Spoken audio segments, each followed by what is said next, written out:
Hello everyone, welcome back to Learner's Point. Today I'm again come with my new video which is about research methods or types of research. In my crash course, this is the second video of research methodology, and in this video we will cover the topics regarding the methods of research, and this is a part 1 because there are many types of research methods. मेरी इस channel में मैंने जो है एक जो divide किया है रिसर्च मेथड को part first and part second में। पार्ट फर्स्ट में काफ़ी जो है मैंने इम्पोर्टेंट जो मेथड्स जो यूज़ में आते हैं आपके रिसर्च मेथड्स में वो मैंने इंक्लूडेड किया। वही काफ़ी दैट मीन्स कि इससे रिलेटेड कई बार जो है एनटीए यूजीसी नेट में और काफ़ी सारे कॉम्पिटिटिव एग्जाम्स में जिसमें रिसर्च जो एक बेसिक पार्ट है और इसमें इससे रिलेटेड कई बार क्वेश्चंस भी पूछे हैं डायरेक्टली एंड इनडायरेक्टली भी। आज हम डिस्कस करेंगे methods, types and methods of research. Types and methods of research में मैंने कुछ इंपॉर्टेंट टाइप्स जो है वो मैंने इस वीडियो में मैंने शो किए हैं। वो है first is descriptive research. Descriptive research एक तरह से कंटेंट बेस्ड होता है। सेकंड होता है आपका एक्सपेरिमेंटल। एक्सपेरिमेंटल नेम से ही क्लियर है कि आप अगर खुद मैनुअली इस चीज़ को एक्सपेरिमेंट करते हो दैन उसके बाद में कुछ रिजल्ट निकालते हो तो दैट मीन्स कि वो आपका एक्सपेरिमेंटल रिजल्ट है, रिजल्ट ऑफ रिसर्च है। Third is a fundamental. Fundamental एक तरह से ओवरव्यू में दे देती हूँ कि अगर आपको कोई इन रिसर्च फील्ड में अगर आप कुछ नई न्यू जो है थ्योरी डेवलप होती है या फिर न्यू क्वेश्चन डेवलप होता है जो ऑलरेडी रिसर्च मतलब डेवलप हो चुका है उसी से ही regarding. And fourth is quantitative.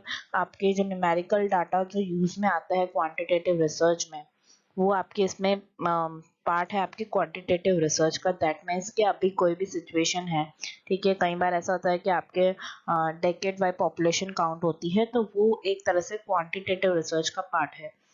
Fifth is a qualitative. Qualitative research में एक तरह से आ जाता है कि पर्सन की क्वालिटी आ सकती है या फिर आपको जो है नॉन न्यूमेरिकल डाटा, कहीं से आप डाटा कलेक्ट कर रहे हो नॉन न्यूमेरिकल फॉर्मेट में।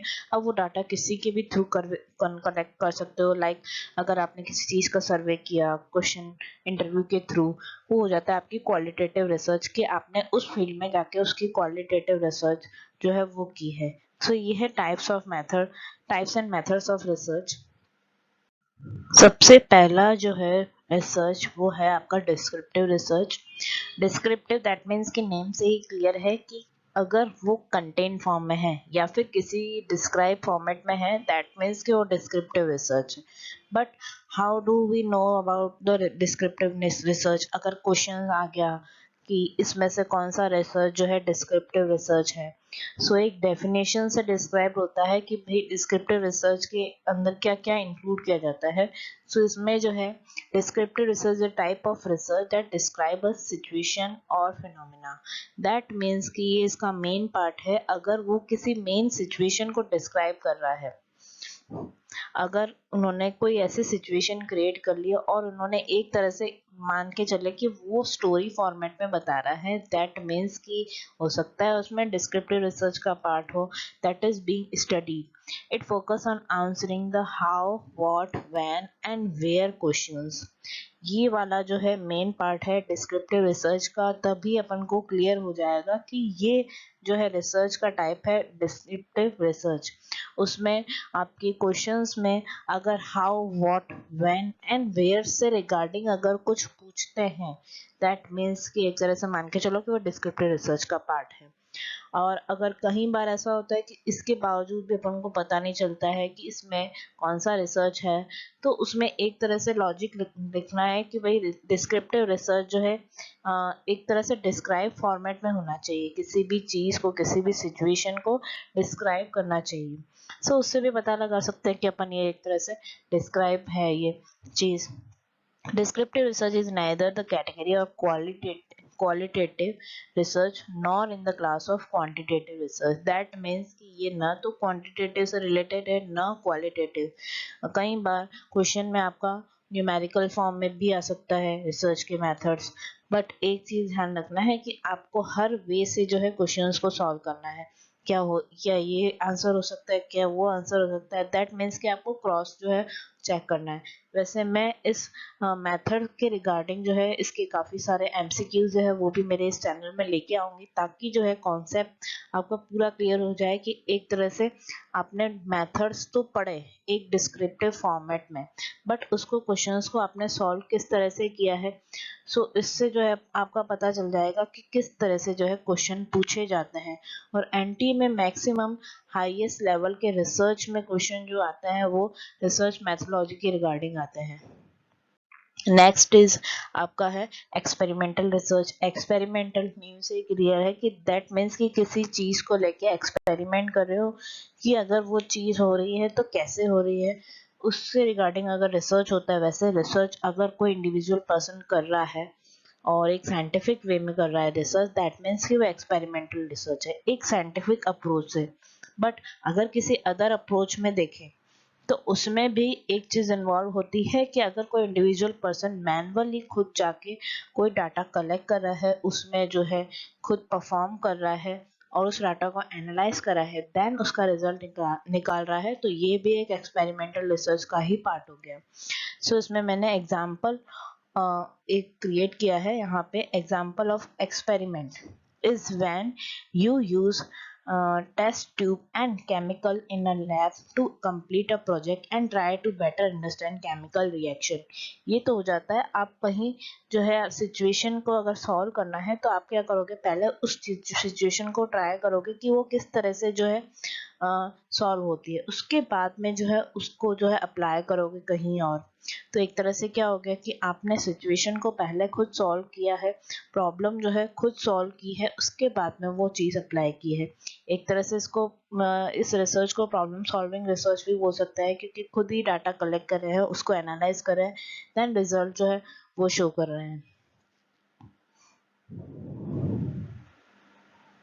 Next part is fundamental research. Fundamental research जो है एक तरह से नया मेथड है रिसर्च के फील्ड में, बट अगर कोई एक नए कॉन्सेप्ट के वे में पढ़ता है तो, बट ऑलरेडी कोई रिसर्च से एक तरह से पहले से रिसर्च के बारे में जानता है, तो एक फंडामेंटल रिसर्च जो है सबसे मेन पार्ट बोलते हैं रिसर्च में, जिसमें जो है न्यू थ्योरी जो है डेवलप होती है। लाइक अगर आपकी कुछ नई क्रिएटिविटी है तो वो इसमें जो है डेवलप होगी, दैट मीन की फंडामेंटल रूल जो है वो क्रिएट होगा। Fundamental research relies on the curiosity and creativity of researchers। Scientist develop questions, ये इसमें मेन चीज है कि अगर इस रिसर्च के रिगार्डिंग क्वेश्चंस वैसे जो है डायरेक्ट नहीं आते हैं, इसमें मेन चीज ध्यान रखनी पड़ती है कि अगर कोई पर्सन जो है थ्योरी को डेवलप कर रहा है तो वो इसका पार्ट हो गया, अगर कुछ नई क्रिएटिविटी डेवलप कर रहा है तो वो इसका पार्ट हो गया, न्यू क्वेश्चंस जो है वो डेवलप कर रहा है तो भी इसका पार्ट हो गया। The result of such research are hard to predict, and researcher will always find an answer to their original question, but they sometimes discover things that help answer other questions। that means कि आपको जो है कई बार ऐसा होता है कि आपके पास प्रॉब्लम है, बट उसका जो है एक तरह से अलग तरह से उस चीज को प्रेडिक्ट करना और उसको अलग वे में डिफाइन करना, वो अलग बात हो जाती है, वो चीज़ हो जाती है फंडामेंटल रिसर्च का पार्ट। और इसके साथ साथ आपने अगर कुछ उसी रिसर्च से रिगार्डिंग कुछ पहले से ही एक तरह से देखा जाए कि रिसर्च फील्ड में वो पहले से ही डिफाइंड है, लेकिन आपने उसी रिसर्च फील्ड में कुछ नया क्वेश्चन जो है वो क्रिएट किया, तो ये आ जाता है आपका फंडामेंटल रिसर्च में। दैट मीन्स कि आपकी जो है क्रिएटिविटी कहाँ पर पहुंची है उस रिसर्च के रिगार्डिंग, और आपने क्या नया डेवलप किया है एक अपने नए साइकोलॉजी कॉन्सेप्ट के हिसाब से। सो एक तरह से इसमें मैंने यहाँ पे कंक्लूजन लिखा है, it generally develop new theory and concept. तो उससे रिगार्डिंग अगर कुछ क्वेश्चन आता है आपका, तो ये आपका हो जाएगा फंडामेंटल रिसर्च में। वैसे रिसर्च मेथड्स के रिगार्डिंग आपके कोई भी क्वेश्चन जो है डायरेक्ट नहीं पूछे जाते हैं, क्योंकि एक तरह से मेन पार्ट होता है आपका इसमें, और आपको जो है अपना उस टाइम लॉजिक लगाना है कि अगर आपको इसका मीनिंग पता है, then you can solve this questions। Next is quantitative, name से ही क्लियर है, दैट मीन्स कि आपका क्वांटिटेटिव डाटा वो हो जाता है रिसर्च मेथड का क्वांटिटेटिव रिसर्च। एंड इसमें भी आपके कोई डायरेक्ट क्वेश्चन नहीं आएगा, क्योंकि इसमें आपका एक तरह से पूछेंगे कि ये जो है क्वेश्चन है, अब इसमें से कौन सा रिसर्च जो है वो एप्लीकेबल होगा। कई बार ऐसा होता है कि quantitative research and experimental research में बहुत ही ज़्यादा कंफ्यूजन क्रिएट होता है, बट इसमें एक चीज ध्यान रखनी है कि quantitative research is purely related with the numerical data and its generalization across the group of people. उस न्यूमेरिकल डाटा को यूज में लेता है पूरे रिसर्च फील्ड में, और एक तरह से वो डील करता है किसमें, number, logic and other objective styles. That means कि उसका खुद का जो है उन्होंने कुछ डेवलप किया है और उन्होंने पूरा क्वांटिटेटिव बेस पे रिसर्च किया है, देन उसका आंसर भी उसी फील्ड में निकाला है। सो एक तरह से देखा जाए कि इसका प्रोसेस जो है एकदम अलग है, बट इन केस अगर आपको कई बार कंफ्यूजन होता है तो एक चीज का ध्यान रखना है कि एक्सपेरिमेंटल का जो रिजल्ट रहता है वो एट द एंड में आता है, पूरा एक्सपेरिमेंट करने के बाद में।